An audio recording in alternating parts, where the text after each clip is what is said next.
لا يغرنك تقلب الذين كفروا في البلاد متاع قليل ثم مأواهم جهنم وبئس المهاد।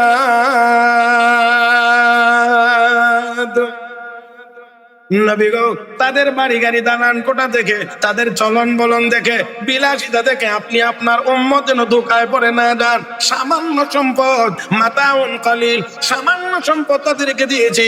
তুম্মা মাওয়াহুম জাহান্নাম, অতঃপর তাদের ঠিকানা। আমরা কি কেউ জাহান্নামে যাইতে চাই? না না, আল্লাহ রাব্বুল আলামিন বলেন অতঃপর তাদের ঠিকানা জাহান্নাম ওয়া বিসাল মিহাদ। আর জাহান্নাম কতই না নিকৃষ্ট জায়গা। আওয়াজ করে বলি, ও মুসলমান, আমরা কেউ জাহান্নামে যাব না, আমরা যাইতে চাই আল্লাহর জান্নাতে। আল্লাহ হাবিব, আপনি আপনার উম্মত যেন ধোঁকায় পড়ে না যান। ও মুসলমান, আমরা তো ধোঁকায় পড়ে যাই। তাদের সম্পদ বেশি, আমাদের সম্পদ কম। সম্পদের পিছনে শুধুমাত্র দৌড়ানো এটা মুসলমানের কাজ না। মুসলমান দৌড়াইবে জান্নাতের দিকে। وسارعوا إلى مغفرة من ربكم وجنة عرضها السماوات والأرض أعدت للمتقين। আল্লাহ বলেন জান্নাতের দিকে দৌড়াও। দৌড় দিতে রাজি আছেন? ইনশাআল্লাহ আসতে জান্নাতের দিকে দৌড় দিতে রাজি আছেন? জান্নাত কোন দিকে দৌড় দিবেন? কোন দিকে?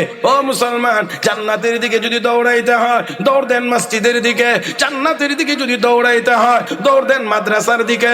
জান্নাতের দিকে যদি দৌড়াইতে হয় দৌড় দেন ওয়াজ তাফসীর মাহফিলের দিকে। আল্লাহ কয় জান্নাতের দিকে দৌড়াও, জান্নাতের দিকে। আর আমরা চলছি এখন উল্টা পথে জাহান্নামের দিকে। মুহতারাম হাজিরিন, সাইয়েদনা আবু বকর সিদ্দিক রাদিয়াল্লাহু তাআলা আনহুকে এবার ওই কমবক্ত একটু আঘাত করে বলে, ও আবু বকর, তাহলে এবার বলো এক আল্লাহর ইবাদত করে তোমার কি লাভ হলো? একবারে মূল জায়গাটা খেয়াল করে শুনুন। আবু বকর, এক আল্লাহর ইবাদত করে কি লাভ হইল তোমার? তুমি তো ক্ষতিগ্রস্ত হয়ে গেলা। 40,000 নিয়ে আলাদা হয়েছিল, এখন 5,000-এ নেমে এসেছে। তার চাইতে তো আমার মূর্তি পূজাই ভালো। 40,000 80,000 হয়েছে। আবু বকর, মূর্তি পূজা করে আমি লাভবান, এক আল্লাহর গোলামি করে তুমি ক্ষতিগ্রস্ত। এত আসতে বললেন? আবু বকর, মূর্তি পূজা করে আমি লাভবান, আর তুমি এক আল্লাহর ইবাদত করে ক্ষতিগ্রস্ত। যেমনি মাত্র করে ওই লোকটা বলেছে আমি লাভবান, আবু বকর ক্ষতিগ্রস্ত। রব্বে কারীম তখনই তার জবাব দিয়ে, কিয়ামত পর্যন্ত এই সমস্ত কথা যারা বলবে তাদের কথার জবাব দিয়ে কে লাভবান কে ক্ষতিগ্রস্ত চিরস্থায়ী সমাধান দিয়ে হযরত আবু বকর সিদ্দিকের পক্ষে মহান আল্লাহ কোরআনে সূরাতুল আসর নাজিল করেছেন। আল্লাহ রাব্বুল আলামিন এই সূরা নাজিল করে তাদের জবাব দিয়েছেন। এই জন্য মনে রাখতে হবে, সম্পদ বেশি হওয়ার অর্থই ভালো মানুষ হওয়া না। হ্যাঁ মুহতারাম হাজিরিন, সম্পদ বেশি হওয়ার অর্থই সফল হওয়া না। মনে রাখতে হবে এই সম্পদে তাদেরকে জাহান্নামের দিকেও নিয়ে যাইতে পারে। হযরত আবু বকরের সপক্ষে আল্লাহ তাদের এই কথাগুলোর জবাব দিয়ে সূরা নাজিল করেছেন। নাজিল করে শুরুতেই আল্লাহ বলেন ওয়াল আসর, আসরের শপথ, আসরের কসম করে যেই কথা বলা হয় এটা দুর্বল না সবল? আল্লাহর সব কথাই সবল, আল্লাহর কোনো কথা দুর্বল নেই। কিন্তু দুনিয়ার মানুষের আদত অনুযায়ী আল্লাহ বুঝাইতে চান, আল্লাহ কসম করে বলেছেন আসরের কসম। এই কথাটা একটু আমাদের খেয়াল করে বুঝতে হবে। আসর মানে কি? আল্লাহ কোন জিনিসের কসম করেছেন, কি ইঙ্গিত তার ভিতরে রয়েছে? মুহতারাম হাজিরিন, আমি বেশি বলবো না, একেবারে সামান্য। 1 নাম্বার, আসর মানে হলো সময়। এখানে একটি কথা মনে রাখতে হবে, তা হলো আল্লাহ যেই জিনিসের কসম করেন সেই জিনিস দামি, কসম করে যা বলেন সেটা আরো দামি। তাহলে আসেন আল্লাহ কিসের কসম করলেন? 1 নাম্বার, আসর মানে হলো সময়। আসর মানে সময়, ইংরেজিতে টাইম, সময়, আর আরবিতে আসর। তার মানে আল্লাহ সময়ের কসম করেছেন। আমি আপনি বুঝি আর না বুঝি, তবে উত্তরটা সঠিক দিবেন, সেটা হলো সময় কম দামি না বেশি দামি? আমরা বুঝি না, এই জন্য দামি জিনিস কম দামি কাজে ব্যবহার করি। মুসলমান খেয়াল করেন, বাগদাদের ওয়ালি হযরত সাদরি সাখতি রহমাতুল্লাহি আলাইহি, উনি আরেক বুজুর্গের সাথে সাক্ষাতের জন্য গেছে। বুজুর্গকে গিয়ে দেখেন আটা পানি দিয়ে গুলে এমনি খান, রুটিও বানান না। জিজ্ঞেস করলেন হযরত রুটি যে বানান না এমনি খান, কারণটা কি? রুটি বানাইতে গেলে সময় লাগে বেশি, রুটি না বানাইলে যে সময়টা বাঁচাইতে পারি এই সময়ের ভিতরে আমি 70 বার করে সুবহানাল্লাহ পড়তে পারি। সময়কে তারা কতটুকু মূল্যায়ন করেছে। মুহতারাম হাজরিন, সময়ের মূল্যায়ন এটা আলাদা আরেকটা বিষয়, সেই দিকে আর নয়। সবে এতটুকু মাত্র মনে রাখতে হবে, আল্লাহ রাব্বুল আলামিন সময়ের কসম করেছেন। সময় দামি জিনিস। 1 2 নাম্বার হলো সময় মানে এখানে আসর বলে আল্লাহ আসরের নামাজের সময়ের কসম করেছেন। আসরের নামাজ বলে একটি নামাজ আছে না নাই? কোন সময়? দিনের শুরুতে, দিনের শেষে আসরের নামাজ। এই আসরের নামাজের সময়টাও গুরুত্বপূর্ণ। কোরআনে আল্লাহ ঘোষণা করেছেন হাফিজু আলাস সালাওয়াত ওয়াস সালাতিল উসতা, সব নামাজকে যত্ন করো এবং মধ্যবর্তী নামাজ। মুফাসসিরিন কিরাম লেখেন এই মধ্যবর্তী নামাজটা হলো আসরের নামাজ।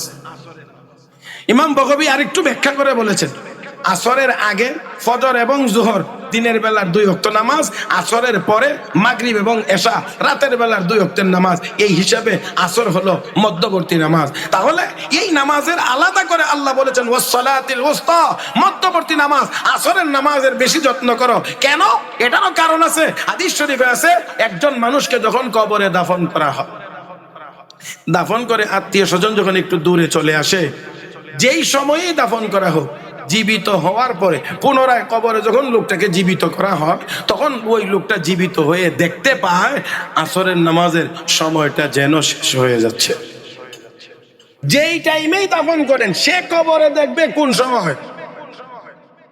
তখন আল্লাহর বান্দা বান্দি, এমন কিছু বান্দা বান্দি হবে তারা বলবেন তোমরা খানা, আগে আমাকে একটু পানি দাও, ওযু করব, নামাজ পড়ব। এত আসতে বললেন, তোমরা কারা? আগে আমাকে একটু পানি দাও, আমি ওযু করব, নামাজ পড়ব।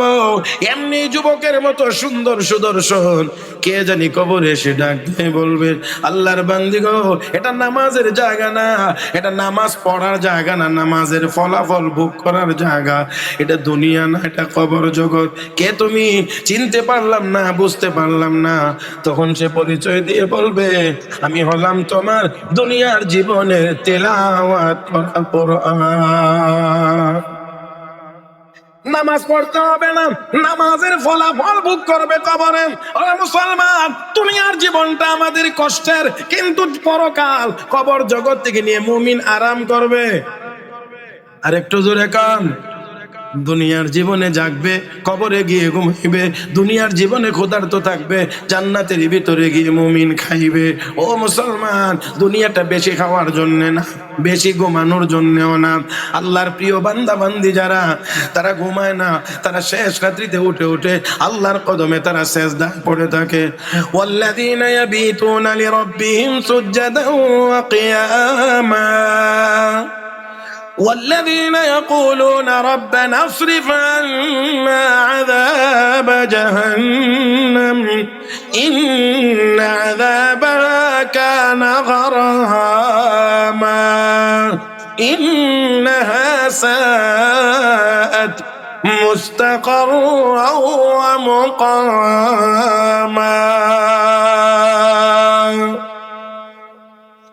মুমিন দুনিয়ার জীবনে রাতের শেষ ভাগে উঠে উঠে মালিকের সামনে দাঁড়াবে, মালিকের কদমে সেজদায় পড়বে আর হাত তুলে দোয়া করবে রব্বানা আসরিফ আন্না আযাব জাহান্নাম, আল্লাহ জাহান্নামের আযাবকে আমাদের কাছ থেকে দূরে সরায় দাও। এটা মুমিনের বৈশিষ্ট্য।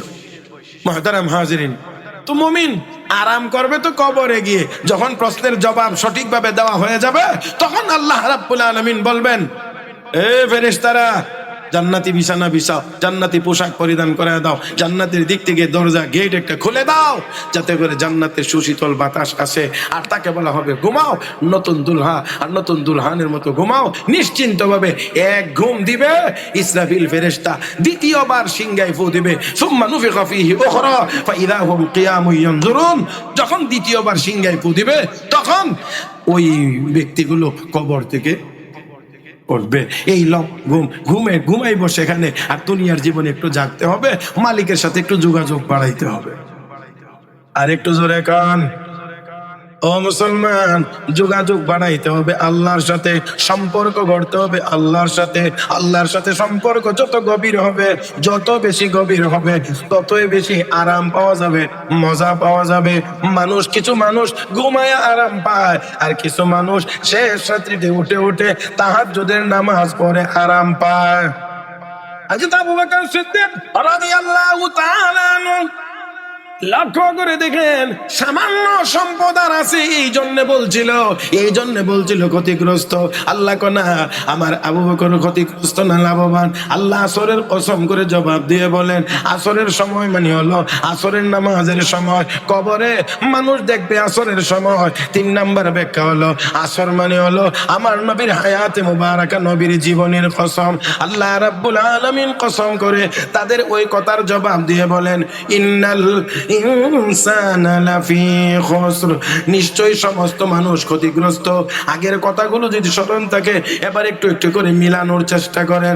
ওই লোকটা বলেছিল, আবু বকর তুমি ক্ষতিগ্রস্ত, আমি লাভবান। আল্লাহ বলেন সবাই, ওই জোরে কোন সবাই ক্ষতিগ্রস্ত। আল্লাহ রাব্বুল আলামিন বলেন, ইন্নাল ইনসানা লাফি খুসর, সমস্ত মানুষ ক্ষতিগ্রস্ত, তবে ইল্লাল্লাযীনা আমানু, যারা ঈমানদার তারা ক্ষতিগ্রস্ত। ও মুসলমান, সমস্ত মানুষ ক্ষতিগ্রস্ত। আল্লামা তাফসীরে কবিরের লেখক ইমাম ফখরুদ্দীন রাজি রাহমাতুল্লাহি আলাইহি তিনি বলেন, পুরা কোরআন শরীফের ব্যাখ্যা বা তাফসীর লিখতে আমার কোনো অসুবিধা হয় নাই, কিন্তু ইন্নাল ইনসানা লাফি খুসরিনের তাফসীর লিখতে গিয়ে আমি বড় চিন্তায় পড়ে গেলাম। আল্লাহ বলছেন মানুষ সবাই ক্ষতিগ্রস্ত, ভালো মানুষও ক্ষতিগ্রস্ত, মন্দ মানুষও ক্ষতিগ্রস্ত, সবাই ক্ষতিগ্রস্ত। এমন কোন দিক আছে কি যেই দিক থেকে সব মানুষ ক্ষতিগ্রস্ত? ইমাম ফখরুদ্দীন রাজি রাহমাতুল্লাহি আলাইহি বলেন, আমি এই চিন্তা করতে করতে একদিন বাজারে গেলাম, বাজারের এক গলিতে প্রবেশ করলাম, তখন একটি চিৎকারের আওয়াজ শুনতে পাইলাম। চিৎকারের আওয়াজ শুনে মনে মনে ভাবলাম লোকটা কোনো বিপদে আছে, এই জন্য দৌড়াইয়া অপর গলিতে গেলাম। গিয়ে দেখি না, একজন মানুষ বরফের পাটা বলেন না আপনারা, বরফের পাটা বা চাকা যেটাই বলেন, পাটা নিয়ে দাঁড়িয়ে আছে। আর কিছুক্ষণ পরে চিৎকার করে বলতেছেন, ইরহামু আলা মাইয়ান কুসরা আসমালিহি আবাদা, ওই লোকটার উপরে তোমরা দয়া করো যেই লোকটার পুঁজি মূলধন প্রতি মুহূর্তে মুহূর্তে ক্ষয় হয়ে যাচ্ছে, কমে যাচ্ছে। ও মুসলমান, আওয়াজ করে বলেন, একটা বরফের চাকা, বরফের পাটা ফ্যাক্টরির ভিতর থেকে বের করে এনে খোলা জায়গায় যদি রেখে দেন, এটা আস্তে আস্তে বড় হবে না ছোট হবে? কথা কি বুঝছেন আপনারা? বরফের পাটা নিয়ে দাঁড়িয়ে আছে, আর লোকটা ক্রেতাদেরকে বারবার আহ্বান করছে, ইরহামু আলা মাইয়ান কুসরা আসমালিহি আবাদা, যার রাসেমাল পুঁজি কমতেছে, তার মানে আমার বরফের পাটাটা তাড়াতাড়ি কিনে নিয়ে যাও। যদি কিনে না নাও, কিছুক্ষণ পরে তো এটা এমনিতেই কি হয়ে যাবে, শেষ হয়ে যাবে। এই দৃশ্য দেখে ইমাম ফখরুদ্দীন রাজি বলেন, আমাকে আল্লাহ এই দৃশ্য দেখায়া কোরআনের এই সূরার আয়াত ইন্নাল ইনসানা লাফি খুসর, এই আয়াতের তাফসীর আর ব্যাখ্যা আল্লাহ আমাকে বুঝাইয়া দিয়েছে। আমি বুঝতে পেরেছি আল্লাহ যে বলছেন সমস্ত মানুষ ক্ষতিগ্রস্ত, কোন দিক দিয়ে ক্ষতিগ্রস্ত এটা আমি বুঝতে পেরেছি। এটা হলো মানে ওই বরফের চাকা থেকে যেমন ফোঁটা ফোঁটা করে পানি কমে, পানি পরে পরে বরফের চাকাটা আস্তে আস্তে ছোট হয়, এটা যেমন ছোট হইতে থাকে, ঠিক তেমনি ভাবে প্রত্যেকটা মানুষ, ভালো হোক আর মন্দ হোক, নেককার হোক আর গুনাহগার হোক, প্রত্যেকটা মানুষেরই তেমন ভাবে ওই বরফের ফোঁটার মতো তার হায়াতের থেকেও সেকেন্ড সেকেন্ড সময় করে হায়াত কমতে থাকে। এবার আওয়াজ করে বলেন, আমাদের হায়াত বাড়ে না কমে? তাহলে যাদের বয়স বেশি তারা তো আমরা অনেক সময় একটু গর্ব করে বলি আমার বয়স বেশি। এই বয়স বেশির ভিতরে আর একটা সত্য লুকানো আছে, সেটা হলো আমার বয়স খরচ হইছে বেশি। বুঝতে পেরেছেন মুহতারাম হাজিরিন? তাহলে এবারে আসেন, সব মানুষের হায়াত কমে, তাহলে আল্লাহ পরের অংশে গিয়ে বলেন ইল্লাল্লাযীনা আমানু, তবে যারা ইমানদার তাদের হায়াত কমে না। ইমানদার হায়াত তো কমে, তো কমে না আবার কেমনে? এটা একটা উদাহরণের মাধ্যমে আমি আপনাদেরকে বোঝানোর চেষ্টা করব। আপনাদের এই অঞ্চলে বা এই এলাকা আলুর চাষ হয়, আলু নাই? এখানে নাই। দেখছেন নি কোন জায়গাতে আলুর চাষ যে করে? এটা তো দেখছেন। আলুর চাষ কেমনে করে? মাটির নিচে আলু দেওয়া লাগে, সোজা কথা। এটার নাম কি? আলু বীজ। বীজ মাটির নিচে যেটা দেওয়া হয় এটা। আচ্ছা, যে আলুটা মাটির নিচে দেওয়া হয় এই আলুটা সুস্থ থাকে। কি হয়ে যায়? পচে যায় না? আচ্ছা, বাড়িতে যে মাঝে মাঝে তরকারি সবজি ভাজি খাওয়ার জন্য আলু আনেন, এখান থেকেও মাঝে মাঝে দুই একটা ফসেনি। আল্লাহ, এই আলু ফসল জামাই বউর কত ঝগড়া। ফসলে আলু জামাই জিগা এতটি আলু হচ্ছে গেল, কেমনে রাখছিলা? তুমি আর কথা কয় না, বাজারে চোখ লইয়া যাও, কেন না? এখন দুটাই পচা, তবে বুঝে শুনে উত্তর দিবেন। বাড়িতে সবজি তরকারি ভর্তা খাওয়ার জন্য আলু আনছেন, এখান থেকে কিছু পচে গেছে। মাটির নিচে বীজ আকারে আলু রাখছেন, এটাও পচে গেছে। দুটার পচা কি এক? হ্যাঁ, ঘরের আলু যেটা পচে গেছে এটার কোনো ভবিষ্যৎ নাই। মাটির নিচে বীজ আলু দিয়েছেন, এটার ভবিষ্যৎ। ও মুসলমান, এক মন আলু মাটির নিচে দিলে বীজ আকারে এই আলুটাকে কেন্দ্র করে 50 মন আলু হয়, 60 মন 70 মন আলু হয়। 100 মন আলু পাইয়া কৃষক বেজার হয় না, খুশি হয়? যদিও 1 মন পচে গেছে, এই নিয়ে তার কোনো আফসোস থাকে না। দুনিয়ার জীবনে কাফের বেঈমানদের হায়াত কমে, ইমানদারের হায়াত কমে। তবে কাফের বেঈমানদের কমাটা হলো ওই ঘরের বাজি তরকারির আলুর পচার মতো কোনো ভবিষ্যৎ নাই। মুমিনের হায়াত যদিও কমে, মুমিনের কোনো আফসোস নাই। 100 মন আলু পাইয়া কৃষক যেমন বেজার হয় না, দুনিয়ার মুমিন দুনিয়ার হায়াত শেষ হয়ে গেলে আল্লাহর জান্নাত পাইয়া তারাও খুশি হবে, বেজার হবে না। তাই আল্লাহ বলেন ইল্লাল্লাযীনা আমানু, যারা ঈমানদার তারা ক্ষতিগ্রস্ত না। ও মুসলমান, আমরা আলহামদুলিল্লাহ জোরে আওয়াজ করে সবাই মিলে একসাথে বলি আলহামদুলিল্লাহ। আল্লাহ আমাদেরকে ঈমানদার বানাইছেন, বেজার না খুশি? ওই জোরে কোন বেজার না খুশি? তাহলে আরেকবার বলি আলহামদুলিল্লাহ। আল্লাহ বলেন ইল্লাল্লাযীনা আমানু, তারা ক্ষতিগ্রস্ত না যাদের ঈমান আছে। আলহামদুলিল্লাহ, আমাদেরও ঈমান। যারা বলবেন না তাদের নিয়ে সন্দেহ আছে নাকি? আমি আবার বলছি আলহামদুলিল্লাহ, আমাদেরও ঈমান। হ্যাঁ, আবু বকরের ঈমানের সাথে তুলনা করা যাবে না। নবী বলেছেন গোটা উম্মতের ঈমান যদি এক পাল্লায় রাখা হয়, আমার আবু বকরের ঈমান যদি আরেক পাল্লায় রাখা হয়, আমার আবু বকরের ঈমানের পাল্লা ভারী হয়ে যাবে। আবু বকর সিদ্দিকের মধ্যে ঈমান আছে, আমার বন্ধুরা ওই কাফেরের মধ্যে ঈমান। জোরে বলেন না, আবু বকর সিদ্দিকের মধ্যে ঈমান আছে। আমরাও বলি আমাদের মধ্যে আলহামদুলিল্লাহ ঈমান আছে। ঈমানদাররা জান্নাতে যাবে, জান্নাতের বহুতল ভবনে বসে বসে জান্নাতের আরাম আনন্দ উপভোগ করবে, খাইবে পান করবে। আর জাহান্নামীরা ওই ওই ওই ওই যারার নাম বলছে, জাহান্নামের আগুনের টান একবার উপরে উঠবে আর একবার নিচে যাবে, চিৎকার করবে। আর দেখবে মুসলমানেরা ওই 200 তলার উপরে বসে বসে জান্নাতি স্বর্গ। ونادى أصحاب النار أصحاب الجنة أن أفيضوا علينا من الماء أو مما رزقكم الله قالوا إن الله حرمهما على الكافرين।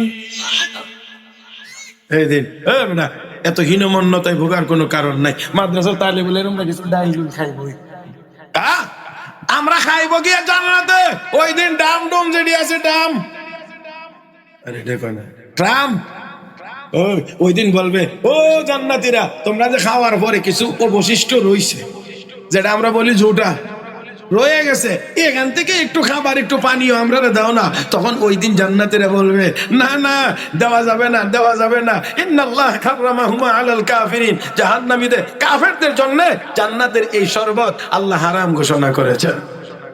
ইন্নাল্লাযীনা আমানু ওয়া আমিলুস সালিহাত কানাত লাহুম জান্নাতুল ফিরদাউস নুজুলা।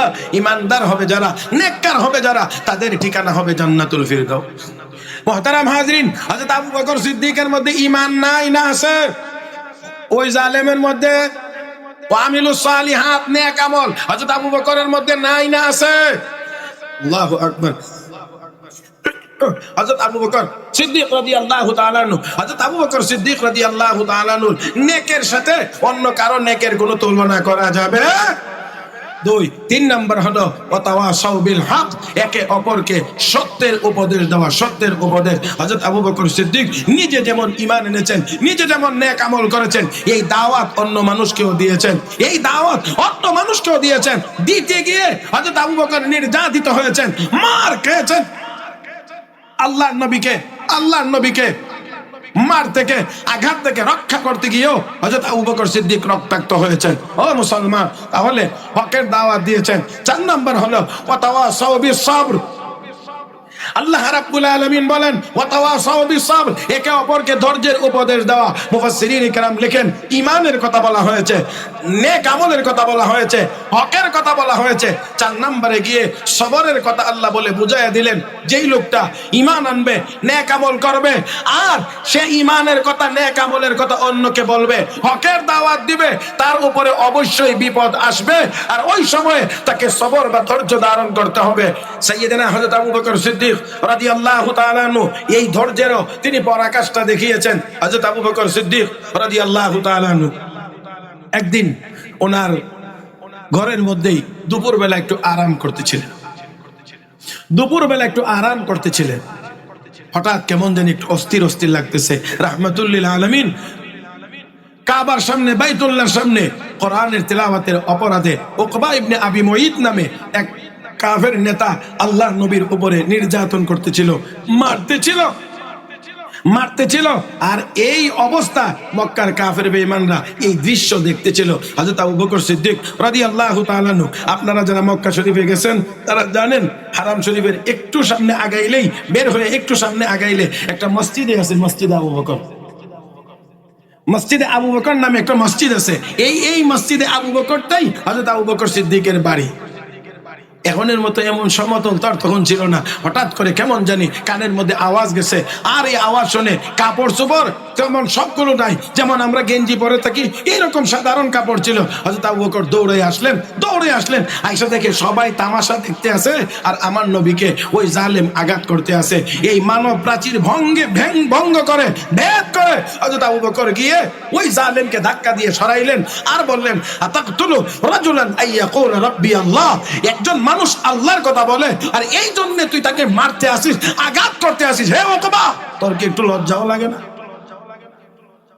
ধাক্কা দিয়ে সরায়া নবীকে নিয়ে আসলেন। সে কি হতভম্ব হয়ে গেল, কিছু বলে না। কিছুক্ষণ পরে এই লোকটাকে কয়টা উসমান ইবনে আবু বকর তার বাবার নাম আবু কুহাফা, উসমান ইবনে আমের আবু কুহাফা, তার এই ছেলে আবু বকর। কোথায় নাকি বলে হ্যাঁ, এবার নবীর উপরে না, এবার আবু ছিলেন। হযরত আবু বকরের জ্ঞান যখন ফিরছে, চোখ খুললেন, খোলার পরে মা বলতে আছেন নে বাবা একটু দুধ আছে, একটু দুধ পান কর। হযরত আবু বকর বললেন, মা দুধ পান করব পরে, আগে একটু জানাও আমার নবী কোন হালতে আছে।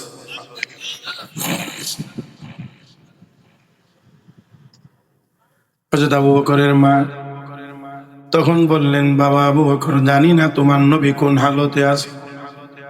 মা পাশের বাড়ির খালাকে গিয়ে জিজ্ঞেস করো, সে বলতে পারবে নবী কোন অবস্থায় আছে।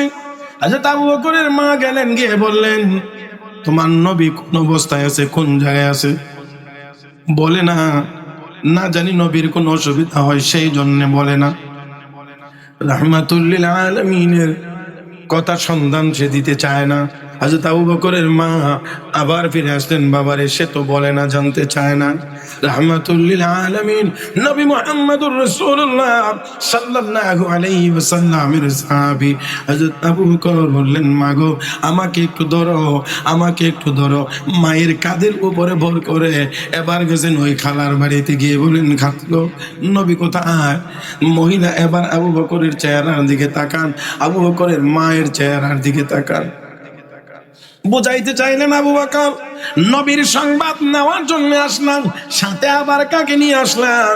হযরত আবু বকর বুঝতে পেরে ডাক দিয়ে কথা লাগবো, চিন্তার কোনো কারণ নাই, উনি আমার মা, ওর দ্বারা ওনার দ্বারা আমার নবীর কোনো ক্ষতি হবে না, যাও দাঁড়ে আর কামে নবী আছে। হযরত আবু বকর নিজের হাত মায়ের কাঁধের উপরে রেখে রেখে আস্তে আস্তে করে নবীর দরবারে হাজির হয়েছেন। যেমনি মাত্র করে নবীর চেহারা মোবারক দেখলেন, এবার আবু বকর মায়ের কাঁধের উপর থেকে ছড়াইয়া একা একা হাঁটতে আরম্ভ করেছেন। মা ডাক দিয়ে বলেন, আবু বকর এতক্ষণ পর্যন্ত আমার কাঁধে ভর করে করে হাঁটলে, এখন থেকে তুই একাই হাঁটতে পারে। ডাক দিয়ে কমা গো, ও মা, বিশ্ব নবীর চেহারা মোবারক দেখা মাত্রই আমি আমার সব ব্যথার কথা ভুলে গিয়েছি। মুহতারাম উপস্থিতি, আল্লাহ নবীর সাহাবী হযরত আবু বকর সিদ্দিক রাদিয়াল্লাহু তাআলা আনহু শুধুমাত্র এখান থেকে না, আরো যে অনেক কিছুই সামনে পাওয়া যাবে, তিনি এই ধৈর্যের পরাকাষ্ঠা দেখিয়েছেন। ঈমান আর ইসলামের কথা বলতে গিয়ে, ঈমানের পথে চলতে গিয়ে রাহমাতুল লিল আলামিন নবী মুহাম্মদুর রাসূলুল্লাহ সাল্লাল্লাহু আলাইহি ওয়াসাল্লাম তাই বলেছেন, আমি আমার উপরে যত মানুষ ইহসান করেছে সকলের ইহসানের বদলা আমি দিয়ে যেতে পেরেছি, কিন্তু আমার আবু বকরের ইহসানের বদলা আমি দিয়ে যেতে পারি নাই। আমি আল্লাহর কাছে দোয়া করছি, আল্লাহ যেন তাকে পরকালে পরিপূর্ণ বিনিময় দান করেন। ও মুসলমান, তাই আসুন বলতে চাইছিলাম, হযরত আবু বকরের মধ্যে এই 4টা গুণ পরিপূর্ণ আছে, তার মধ্যে একটাও ওই ব্যবসায়ীর মধ্যে একটাও নাই। তাহলে আসলে সে লাভবান না, সে ক্ষতিগ্রস্ত। আর আবু বকর সিদ্দিক লাভবান। ও মুসলমান, কিয়ামত পর্যন্ত এই সূরাতুল আসরে বর্ণিত 4 গুণ যাদের মধ্যে থাকবে, তারাও ক্ষতিগ্রস্ত হবে না, তারাও হবে জান্নাতুল ফিরদাউসের মেহমান।